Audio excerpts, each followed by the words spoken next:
Noon, sino naman nagsabi na trabaho ko yan, na minister ko to judge between you. Siyempre, kung meron akong papanigan sa inyo, hindi na ako magiging Lord of both of you. Meron na isang lalayuan loob, at saka hindi yan ang dahilan ng pagparito ko. Verse 15, Then he said to them, Watch out, be on your guard against all kinds of greed. A man's life does not consist in the abundance of his possessions. Sabi, mag-ingat kayo, huwag kayong papadaya sa lahat ng uri ng kasakiman, sapagkat ang security wala sa dinami-rami ng iyong ari-arian na paghahatian, kikitain o maitatago. Napakatamang okasyon yun para ipaalala. Kasi ang Panginoon noon ay nagpapagaling ng may sakit. Nagpapalaya sa mga inaalihan ng masasamang espiritu. At higit sa lahat, nagtuturo ng daan sa buhay na walang hanggan. Pagkatapos yung taas ng kanyang turo, gustong ibaba nung isang tao sa crowd na yon sa mga bagay na panandalian lang at sa mga bagay na hindi dapat inuuna. Sabi niya, huwag kayong papadaya sa mga urgencies na yan sapagkat hindi lagi yan ang important. The urgent is not always what is important. Verse 16, para lalo pa niyang palinawin ang kanyang sinasabi, and he told them this parable. Isang parable na alam na nating lahat, ating muling balikan. The ground of a certain rich man produced a good crop. He thought to himself, what shall I do? I have no place to store my crops. Then he said, this is what I'll do. I will tear down my barns and build bigger ones, and there I will store all my grain and my goods. And I'll say to myself, you have plenty of good things laid up for many years. Take life easy, eat, drink, and be merry. But God said to him, you fool, this very night your life will be demanded from you. Then who will get what you have prepared for yourself? Isang napakalinaw na kwento ang ibinahagi ng Panginoon. Isang taong may mga bukid ang kinasihan ng magandang kapalaran at napakarami niyang inani. At sabi niya, ano kaya ang gagawin ko? Sobrang dami kong inani. Anong dapat sanang naisip niya? Bigyan ko naman ng mga kapatid ko.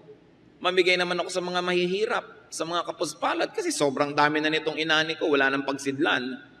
At maaaring inubos niya ang napakarami niyang oras sa pagsasaka, pagpaparami ng kanyang mga halaman, pag-aalaga. Naubos na ang oras niya, wala nang natira sa Diyos.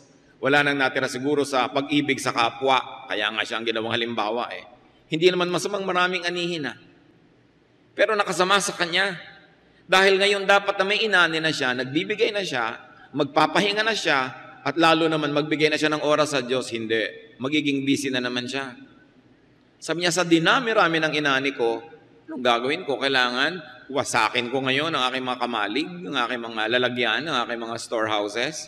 Siyempre, oras na naman ang uubusin nun. At papalakihin ko. So, gawaan na naman ang mga kamalig. Naging problema ang pagdami ng kanyang inani.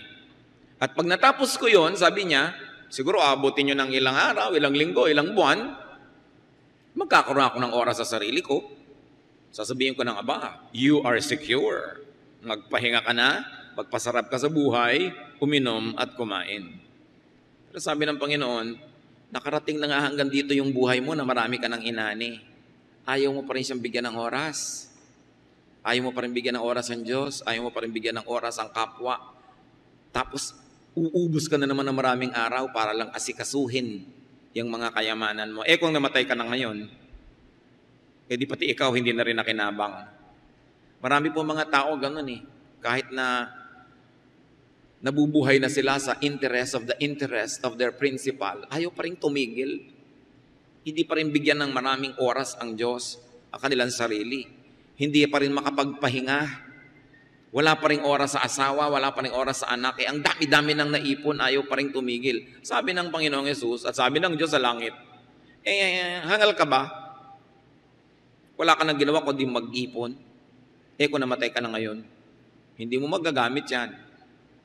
Yung asawa mo mag-aasawa ng iba, yung asawa niya ang gagamit niyan, di ba? Bakit hindi ka gumamit ng panahon mo sa tama? Magpahinga ka, kasama rin yun. Maglingkod ka sa Diyos. Wala ka ng excuse para hindi maglingkod kasi secure ka na eh. Yun ngang hindi secure eh. Naglilingkod, ikaw pa na meron. Doon na lang napunta ang lahat-lahat. Hindi naman minasama ng Panginoong Hesus ang pag-iimpok, ang pag-ani ng marami, ang pagyaman. Pero ang sinabi niya nasa verse 21, this is how it will be with anyone who stores up things for himself but is not rich toward God.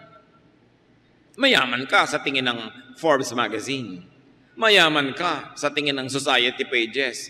Pero mayaman ka ba sa tingin ng Diyos? Yan ang sabi ni Jesus. Ngayon, kung mayaman ka na sa tingin ng tao, mayaman ka pa sa tingin ng Diyos, yun ang mainam. Pero kung kailangan mo lang pumili, sa tingin ng Diyos o sa tingin ng tao, hindi tayo dapat nalilito. Sapagkat dapat sa Diyos tayo mayaman. So, hindi pinatulan ng Panginoon yung pagtatanong sa Kanya para ayusin niya yung hidwaan ng mga kapatid. Sabi niya, that's not the issue. Who is really secure? Not the one who gets the inheritance. Ikaw man o siya, ang kumuha niyan, mamamatay din kayo. Hindi rin yan magbibigay ng security. Not the one who gets the worldly wealth. Jesus clarified and emphasized his non-involvement in material and financial disputes of people. He was not to mediate, arbitrate, and get involved in such issues. Sabi niya sa John 18:36, my kingdom is not of this world. Kumisa, nakakatawa kasi may mga members na mag-uutangan, magsososyo-sosyo, tapos magkakagalit at heto, sasabihin sa pastor, sabihin niyo po kay Brother Max, bayaran ako. Teka, kaharap ba ako nung nag-utangan kayo? Bakit sinasangkot niyo ako ngayon sa singilan? No? Nandun ba ako nung nag-invest kayo? Tapos ngayon gusto niyong makialam ako dyan. Kasi sa ganyang mga hidwaan, pastor ka ng lahat. Pag may kinampihan ka, yun mang naniningil o yung ayaw magbayad, may kinampihan ka na. Naapektuhan na yung spiritual ministry mo sa lahat. Kaya dapat hindi ginagawa ng mga members na kolektor, yung mga pastor nila. Taga-ayos sa mga gulo-gulo ng mga magkakapatid. Meron pa minsan, isang ang yamang pamilya, nagkakagulo din sa mga hatian ng mana. Sa akin ba naman dalhin yung issue? Sino naman ako para hati-hatiin yung mana nila? O buti sana kung kaparte ako. Taga-hati ka lang, taga-dasal. Sabi, nakakatawa naman itong mga tao. Pero siguro up to a point, pastors can be helpful if both parties are willing to cooperate. Pero kung yung isa pipilitin mo pa, hindi na kasama yan sa gawain ng mga spiritual leaders. Maybe up to a point. The church can mediate, the leaders can, but only up to a point when the integrity of the pulpit will not be compromised. Now, who is really secure? Not the one who owns a lot of things, but those who are rich in God's eyes. Alam na natin yan, pero kailangan maalala yan kasi nalilimutan din natin yan. Kahit ang laki-laki pa ng Bible mo, simba ka pa rin ng simba. Pagka kinakapos ka na, numinipis na yung savings mo, minsan you feel insecure. Pagka nag-aalala ka ng mga bayarin, you feel insecure. Those who are secure are those who will inherit eternal life. Not those who will inherit worldly wealth. Although it helps a little bit up to a point. But true security is knowing that when you die, you will be with God. Why? Because death is the greatest threat to man. May hihigit pa ba na nananakot kundi kamatayan? Bakit ka natatakot pag nawawala ng brake yung kotse mo? Baka ka mamatay. Kung alam mo lang, babangga ka lang, mauuntog ka lang, hindi ka naman siguro matatakot, pero baka mamatay ka. Bakit ka nagpapa-hospital pag hindi ka na makahinga? Kung alam mo naman na sisikip lang yun, pero tuloy pa rin ang buhay mo, papa-hospital ka pa ba? Ayaw mo mamatay, natatakot ka. Bakit natin ayaw mamatay? Kasi may paghuhukom. Hebrews 9:27, just as man is destined to die once, and after that to face judgment. Sana mamamatay ka lang, na nung namatay ka, para kang kabuti, namatay ka, patay ka na, fertilizer ka na, period. Pero hindi Mamamatay lang yung katawan mo, yung espiritu mo, haharap ngayon sa Diyos. Paano ka? You will face judgment. Kaya ang tao, religious man o hindi, spiritual man o hindi, takot mamatay. Nakatanim sa kanya ang Espiritu ng Diyos, kahit hindi siya relihiyoso, na nakakaalam na haharap siya sa Diyos. Kaya ayaw na ayaw mamatay ng tao. Minsan nga, 99 na, ayaw pa rin eh. Talagang gusto pa rin humaba ang buhay. At kumisan, mananampalataya na yan, pero talagang pinipilit pa rin nating mabuhay. Ayaw pa nating to die is gain. Gusto nating to live is Christ. Bakit? Nakakatakot ang death because it is certain. It is sure. And is followed by judgment. What then is real security? It's not having to die and not having to be judged. Kapatid, pag alam mo yan, na di ka mamamatay, di ka mahuhusgahan, wala kang karapatang ma-insecure. Iwan ka man ng asawa mo, mamatay man ang boyfriend mo, masunog man ang bahay mo, maghirap ka man. Bagamat hindi natin gusto yan, pero wala kang karapatang ma-insecure dahil ligtas ka na sa pinakamalaking threat ng buhay, and that is eternal judgment. John 5:24. I tell you the truth, whoever hears my word and believes him who sent me has eternal life and will not be condemned. He has crossed over from death to life. Ine-emphasize pa ng Panginoon, sabi niya, sa totoo lang, makinig kayo, I tell you the truth. Sino man ang nakikinig sa akin at naniniwala sa Diyos Ama sa langit na nagsugo sa akin, may buhay na walang hanggan. No matter what is religious label, naniniwala ka sa Diyos sa langit, naniniwala ka kay Jesus, sa kanyang anak at tagapagligtas, you will not be condemned. Sabi mo, paano yun? May kasalanan ako. Ang kasalanan natin, pag nananalig tayo kay Jesus, nagpaligtas tayo kay Jesus, is charged to the cross. Kaya nga siya nagbayad para bayaran ang utang natin. Kaya wala ka ng utang. Kaya nga siya namatay para magkaroon tayo ng buhay na walang hanggan. Kaya siya bumangon mula sa kamatayan para ipakita kung anong mangyayari sa bawat isang nananalig. Nababangon, hindi ang katawan, kundi ang espiritu. At naka-past tense na mga kapatid, you have crossed over from death to life. Buhay ka ngayon, kaya pagkabigla kang sumakabilang buhay, hindi, ay namatay na pala si sister. Hindi ka namamatay, yung katawan mo lang. Kumbaga sa damit mo na inilagay mo sa maleta, ganun din yung katawan mo, inilagay lang sa ataol, inilibing, pero hindi ikaw yun. Damit lang yun ang espiritu mo. Yung iba pa nakakatakot, paano yan? Claustrophobic po ako. Ano kaya ang magandang ataol? Yung transparent. Ano kaya dapat nicho, huwag sa ilalim ng lupa para madaling lumabas. Hindi na ikaw yun eh. You have crossed over from death to life. Kaya mga day-by-day workers, pastors, pag mayroong sumakabilang buhay, sabi, ay, si sister ganun, gumraduate. Yan ang tawag natin yung graduation, na-promote ka. Mula dito sa buhay na ito, pumunta ka doon sa kabilang buhay, hindi namatay, walang namamatay na anak ng Diyos. That should make you very secure. Bagamat ito lang kasi ang buhay na kilala natin, kaya talagang ayaw natin bitawan. Pero pag bumitaw ka na, nando ka na sa kabila, sabi mo, bakit nga ba ang tagal-tagal kung ayaw pumayag? Eh, higit lalo naman palang masarap to be absent in the body but present in the Lord. Pero hindi natin minamasama na gusto nyo ang buhay. Gusto ko rin. Dahil isinulat din sa ating puso ng Diyos na mahalin ang buhay kasi siyang nagbigay nito. Pero kung matatapos na, edi tapos. Gumraduate, edi march. Graduate. Malulungkot tayo sandali, but let go. Because people of God go back to God. Romans 8:1, therefore there is now no condemnation for those who are in Christ Jesus. Wala na. Wala nang uusig sa'yo. Hindi bang isa pang nakakatakot bukod sa mamatay, yung mabisto ka sa mga kasalanan mo? Mahusgahan ka ng kapwa? Makulong ka kaya? O kaya mawala yung favor na tingin sa'yo dahil na-condemn ka? Pero sabi ko na kay Jesus ka na, in the eyes of heaven, there will be no more condemnation. Napakasarap nun na alam mong di ka na uusigin pa. 1 Corinthians 15:55, nasabi tuloy, where, O death, is your victory?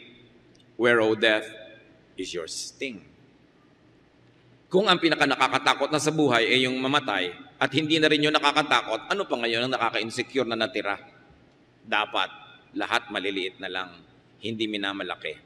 It is true, we feel insecure about some things. We feel insecure about losing loved ones and things. We feel insecure about our finances. Hindi natin aalisin yun dahil tao tayo. Nangyayari yun. Pero hindi dapat malakihin. Hindi dapat patagalin. Tulad ng sabi ni Martin Luther, you cannot stop birds from flying over your heads, but you can stop them from nesting in your hair. So hindi mo rin mapipigil, dinadapuan ka ng mga insecurities, mga pag-iisip, pero hindi dapat patagalin kasi hindi bagay sa mga nananalig sa Diyos. Itinataboy agad yan ng panalangin, itinataboy ng pasalamat sa Diyos when you sit down and count your blessings and think about eternal life. All of these insecurities will just be tiny dots in an otherwise long, happy, endless line. Dapat meron kang sense of proportion of what eternity is. Real wealth, according to Jesus, is what is stored up in heaven. Yun ang tunay. Real wealth is what is to be enjoyed in eternity. Sometimes deposit ka ng deposit sa bangkong fly-by-night, biglang nagsara, nandun lahat ang pera mo, kaya eto ka ngayon, hinahanap mo si Crispin at Basilio. Bumili ka ng insurance, kung ano-ano na yung pala tumakbo uli. Eto ngayon, yung pera mo nawala. Pero pag doon ka nag-deposito sa langit, walang takbuhan, walang mawawala, kasi Diyos ang nag-iingat. That's why you feel secure. Nakaka-insecure syempre na ini-invest mo lahat ng pag-ibig mo sa kapwa-tao mo. Kaya nanay mo yun o asawa o anak. Kasi mamamatay yun, mawawala. Minsan iniiwan ka dahil ayaw na sa'yo. Minsan naman, gustong-gusto sa'yo pero namatay. Ano magagawa mo?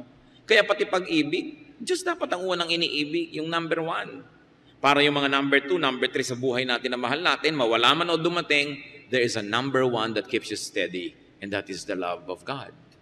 Kaya napakahirap yung tao, ina-idolize mo, inilalagay mo above God.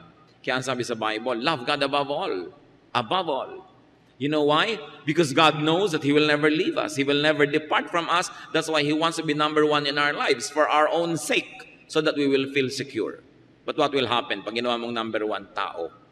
Kakabaka-baka. Pagka tumitingin-tingin na sa sexy yung asawa mo, tumatahip ng dibdib mo. O kaya yung asawa mong babae nagtatrabaho abroad, biglang dumalang na ng dumalang ang pag-text sa'yo. Kinakabahan ka na. Siyempre, kahit ka naman nasa Panginoon, nervous ka rin. Pero iba yung number 1 sa'yo, Diyos. Hindi ka sobrang nakaasa sa kapwa mo para ka sumaya. Dumating siya, bonus. Wala siya, meron ka nung minimum, God's love. And that minimum is a lot. That's why yung priority sa Panginoon, dapat inuulit-ulit natin sa ating sarili yan. Kasi pati mga mananampalataya, nalilimot yan, nahihibang pag na-in love, nahihibang pag nagtrabaho. Nung wala pang trabaho, naglilingkod sa Diyos. Nung nagkatrabaho, talagang tinalikuran na lahat-lahat. Nung hindi pa napopromote, mabuti may ministry. Nung napromote, nawala na. Padala na lang ng padala ng cheque. Hindi ganun yun Hinahanap ng Panginoon, personal na paglilingkod mo. Hindi ba kaya ng Diyos magpadala ng cheque niya rin? Pero bakit si Jesus hindi nagpadala ng proxy? Siya yung namatay sa krus. Dahil gusto niya personal. Dapat na naman may personal tayong paglilingkod. Kahit gano'n ka pa, ka-successful o kalaking tao. Luke 18:22, when Jesus heard this, He said to him, you still lack one thing. Sell everything you have and give to the poor, and you will have treasure in heaven. Then come, follow me. Sino yung kausap niya? Isang rich, young ruler. Sabi niya, anong dapat kong gawin para mapasama sa inyong Jesus movement? Anong dapat kong gawin para pagharian ako ng Diyos at mapunta ako sa langit? Sabi ng Panginoon, sundin mo lahat ang utos. Alam mo yun. Sinunod ko na pong lahat. Sabi niya, buwes, isa lang kulang sa'yo. May isa ka pang Diyos Pera. Pamigay mo lahat. Patunayan mo na gusto mong sumunod sa akin. Pag naipamigay mo na, halika, join us. Umalis yung taong yun na malungkot kasi ang yaman niya Hindi niya nabitawan yung kayamanan niya. Siguro 30, 40, 50 years later namatay siya. At kung hindi siya nagbagong loob, na-judge siya. Ano ngayon yung kayamanan niya ngayon? 2,000 plus years na yung lumipas. Habang panahon niyang pagsisisihan yung mali niyang desisyon. Ngayon, hindi naman pinapamigay ng Diyos sa lahat ng mayaman yung kayamanan nila bago sila maging mananampalataya. Ito lang kasing taong to may particular problem. Mas mahal niya yung pera kaysa sa Diyos. So, hindi siya talaga pwede sumunod. Kaya, yun ang ipinapag-give up sa kanya. Kung minsan naman, ang ipapag-give up sa'yo, yung kirida mo. Kasi nang mas mahal mo kaysa asawa mo, kaysa sa Diyos, kaya yun ang hihingin sa'yo ng Diyos na ibigay mo sa Kanya. Bakit si Isaac hiningi kay Abraham? Siguro sa tagal na nag-aantay si Abraham ng kanyang anak sa kanyang tunay na asawa, nung dumating yung anak, maaaring naagaw na nung anak na yan ang pansin ni Abraham. Maaaring wala nang minahal at pinansin kundi si anak. Kaya sabi ng Diyos, ibigay mo sa akin ang anak mo. Kasi ang Diyos will tolerate no rivals in our lives. Sabi niya, I am a jealous God. Kailangan mo ako mahalin. Kaya pati si Abraham, na patriarch ng ating pananalig, sinubok. At salamat naman, pumasa. Hindi siya nagatubili na patunayan sa Diyos kahit anak niya, ibibigay niya para sundin ng Diyos. Ngayon, kung si kumari lang yung i-give up mo, huwag ka na mag-isip-isip. Hindi na pinag-iisipan yan. Diba? Kung ibibigay mo lang yung oras mo sa Diyos, ibibigay mo lang yung bisyo mo sa Diyos, kailangan pa bang i-memorize yan? Kailangan alam mo kung sino ang Diyos sa buhay mo. So, Jesus wanted, and you see in this teaching, sabi niya, ipamigay mo sa mahihirap. Kasi, ang ministry ng Panginoon, hindi lang para magpagaling na may sakit. Hindi lang para papuntahin ka sa langit. Gusto rin ng Diyos magkaroon ng a better distribution of wealth. Nung panahon niya, tulad din sa panahon natin ngayon, konting tao ang sobrang yaman at maraming tao ang sobrang hirap. Gusto rin yun i-address ng Panginoon. But Jesus did not teach the poor to rebel against the rich, to revolt in a bloody uprising, but Jesus taught the rich to give to the poor. Kaya na itinuturo niya. Hindi niya sinabi sa mga slaves, lagutin yung tanikalan nyo at labanan yung amo nyo. Hindi niya sinabi yon. Hindi rin sinabi ng mga disciples. Hindi niya sinabi maghimagsik kayo at baguhin ang mundo. Hindi. Gusto nilang baguhin ang mundo sa pagtuturo sa mayayaman, magbigay kayo, mag-share kayo, para hindi magkaroon ng madugong pag-aagawan, sapagkat sobra-sobra naman ang nasa sa inyo.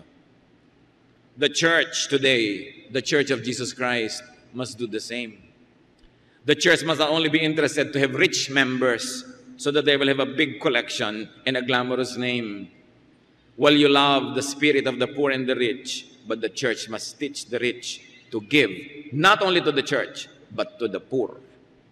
Hindi lamang sa church ka lagay ng lagay, masaya ka na dahil nag-tithe ka. Kailangan ituro, marami kang tinatangkilik sa buhay, tumangkilik ka na mahihirap. Pag-aralin mo yung anak ng labandera mo. Pag-aralin mo anak ng yung driver para mahango yung lahi nila sa hirap.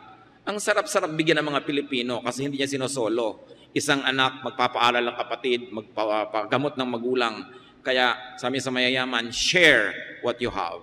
At kung hindi mo marating yung mahihirap sa malalayong mga pulo, yung driver mo, yung maid mo, bigyan mo ng sobra. Bigyan mo ng pagkakataon, magpaaral ka ng anak para malutas ang hirap. Yan ang solusyon ng Panginoon eh.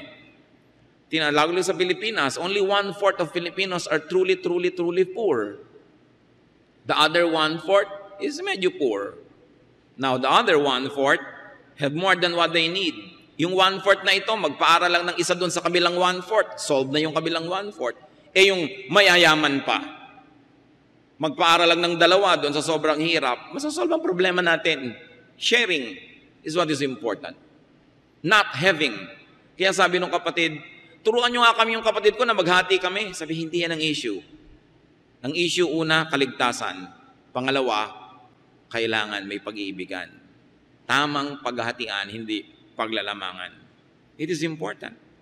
Hindi nagpapakyut yung church mo to attract the rich. Kailangan mag-marketing. Ano yan? Titinda ka ng produkto. Magtitinda ka. Ano ba yung church nyo? A, O, B, O, C. Ano yan? Advertisement. Walang ganyan-ganyan sa Panginoon. Mayamat mahirap. Pag Panginoon ang sinasamba, kailangan sama-sama. At ang sabi niya sa Luke 12:33, sell your possessions and give to the poor. Provide purses for yourselves that will not wear out. A treasure in heaven that will not be exhausted, where no thief comes near and no moth destroys. Sabi, gusto nyo na meron kayong pitakang hindi nauubusan ng laman, gawin nyo yung pitaka nyo langit. Gusto niyang tunay na hindi maubos-ubos ang withdrawal, doon kayo mag-deposit sa langit. Sure kayo. Eternal wealth means savings in heaven. That is security. Hindi yung pang material lamang. Hebrews 10:34. You sympathize with those in prison and joyfully accepted the confiscation of your property because you knew that you yourselves had better and lasting possessions. Nung araw po, sa persecution ng mga Kristiyano, lalong pinahirapan ng gobyerno ang mga Kristiyano nung unang panahon. Pag nagsakdal ka laban sa isang Kristiyano at nanalo yung case, lahat ng property ng Kristiyano sa'yo na mako-confiscate. Alam nyo ang naging bunga? Ang daming nagsakdal laban sa mga Kristiyano. Maliliit, malalaking bagay, inimbentong mga bagay, nagdedemanda sila, hoping na mako-confiscate yung property ng mga Christians mapupunta sa kanila. What was the real goal? To discourage Christians from believing, to discourage people from becoming Christians dahil baka mademanda, makonfiscate ang property. Pero yung mga mananampalataya, hindi sila nag-give up. Kahit pa nga natatalo sila sa mga kaso, hindi sila nag-give up. Kaya sabi dito, you joyfully accepted the confiscation of your property. Dahil alam nyo na meron kayong higit na mainam na kayamanan at yan ay higit sa mga kayamanan nyo dito sa lupa. The teachings of Jesus were not against wealth itself, but against ungodly means in getting and keeping it. Earthly wealth is not bad. Blessing yan ng Diyos eh. Hindi mo naman dapat usigin yung mayaman eh. Nagtatrabaho siya, kumita siya, yumaman siya, di mabuti. Pero ang sabi niya sa Luke 12:21, this is what happens to people who store up everything for themselves but are poor in the sight of God. So don't be poor in the sight of God, especially if you are rich in the sight of men. Wealth only becomes, pagka nagkataon, just another form of poverty when man does nothing else but keep and get it. When man keeps it only for himself. And when man offends God in his intentions, in the ways of acquiring and keeping wealth. So hindi yung kayamanan. It's not money that's evil, but the love of money. The love for money. It's all right to work. Gusto ng Diyos yan. Produce surplus. Make wealth if possible, but share. Unang-una man na sharean yung kapwa mo, manggagawa, mga takuhan mo, supplier mo. Meron naman mga mall. Kung alam nila, mabili yung mall nila. Saksakan ng taas ang mga rent. Ang unang 2 linggo nang kinikita mo bilang nagtitinda doon, pagbayad na lang sa rent. Yung pang 3 linggo, pampasweldo sa mga tao. At kung pinapalad ka, doon sa pang-4 pa lang na linggo, baka ka makumita. Sobrang taas ang mga rent. Gusto nila sila na lang ang mabuhay. Wala ka nang ipaghahanap buhay kundi sila. Pagod na pagod ka na. Ang daming araw, lakad ng lakad, trabaho ng trabaho, pawis ng pawis. Lahat ng pera nila papunta lang sa isang bulsa. Kailangan share. Kung meron kang ganito mga facilities, bababaan mo naman ang rent mo, lalo mayaman ka na. Nang magkapera naman yung mga nag-aanap buhay. Meron naman mga sila yung kumukuha ng supply, binabarat. Balita ko pa, may mga foreigner sa Baguio ngayon, binabarat ang gulay. At dahil itong mga foreigner na ito, kirami-rami, parang langgam, nag-unite sila. Bibili natin ng cabbage, sa ganito lang halaga, lahat tayo. Umiiyak ang mga tindera sa Baguio dahil pag itong mga foreigner na ito ang namimili, binabagsak ang presyo. Sila naman napipilitang magbenta dahil hindi sila bibilan. United na united yung mga foreigner, nakikibansa lang dito. Sabi ko naman, bakit kasi tayo mga Pilipino hindi united? Dapat yung mga tindera, walang magbebenta sa mga ganitong foreigner pag di namatay sa gutom yung mga yan. Sa sarili nating bayan, inaapi tayo kung babarating ka na ng sobrang barat dahil alam na mahirap ka. Kawawa naman yun. Kaya kayo kung bumibili sa mga tindera sa kalsada, huwag na kayong tumatawad. Huwag na kayong namamarat pa. Konti na lang yung kikitain. Pagka kumakain kayo sa restaurants, mag-tip kayo. At lalo masarap yung kinain ninyo at may pera pa naman kayo, lakihan nyo yung tip. Alam nyo ba namin mga waiter, ang inaasahan lang nilang pamasahe pa uwi sa Cabuyao, Laguna, nagtatrabaho dito sa Makati, yung tip. Pag hindi naging kasya yung tip, utangan ng utangan kung kani-kanino, makauwi lang. At may ipamasahe lang pampasok bukas. Kailangan naman konsyensya. Tumaba ka ng kakakain doon. Kung mabait ka pa nga itanong mo sa waiter, anong paboritong pagkain ng anak mo? Anong paboritong pagkain ng asawa mo? At bilhin nyo, ipabalot at ibigay sa kanya. Kristyano ka Hindi yung gusto mo na lang, iuwi lahat. Nag-iisip tayo dapat. You must make wealth so that you can have wealth to give away. Ephesians 4:28, he who has been stealing must steal no longer, but must work, doing something useful with his own hands, that he may have something to share with those in need. So yung mga dating pabigat, mga linta, nagnanakaw, nangihingi, nangbabaka, lumaasa lang sa iba, sabi, Kristiyano ka na, hindi ka na dapat ganyan. At magtrabaho ka, hindi lang ng kasya sa'yo, pasobrahin mo para mabaligtad naman at ikaw makapagbigay ngayon. Napakabait ng Diyos. Napakamaunawain. At yan ang dapat na iniisip ng mga anak ng Diyos. It's all right to enjoy the fruits of your work. Hindi ka dapat mag-guilty. Nakakaroon ka ng bakasyon abroad dahil nagtatrabaho ka, kumikita ka. Pero huwag mo lang lilimutin na magbigay sa kapwa mo. Ecclesiastes 5:19, moreover, when God gives any man wealth and possessions and enables him to enjoy them, to accept his lot and be happy in his work, this is a gift of God. Okay lang, marunong ka lang magbigay.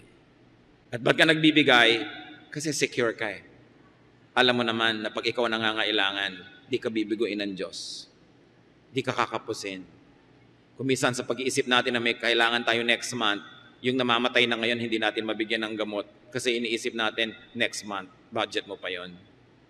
Pag dumating yung bukas, nandun pa rin ang Diyos. Kaya sabi ng Panginoon, let the day's own trouble be sufficient for the day tomorrow will have blessings for its own. Kaya sabi, give us this day our daily bread. Bukas meron uli. Bukas meron uli. So, be rich. If you have to, and if you can. But first of all, be rich in God's eyes. Isaiah 55:8, for my thoughts are not your thoughts, neither are your ways my ways, declares the Lord. So, dapat mayaman tayo sa tingin ng Diyos. Kahit sa tingin ng mundo, hindi. At lalong-lalo, kung sa tingin ng mundo, mayaman na tayo, dapat mayaman lalo tayo sa tingin ng Diyos. You want to be secure? You want to overcome all kinds of insecurities?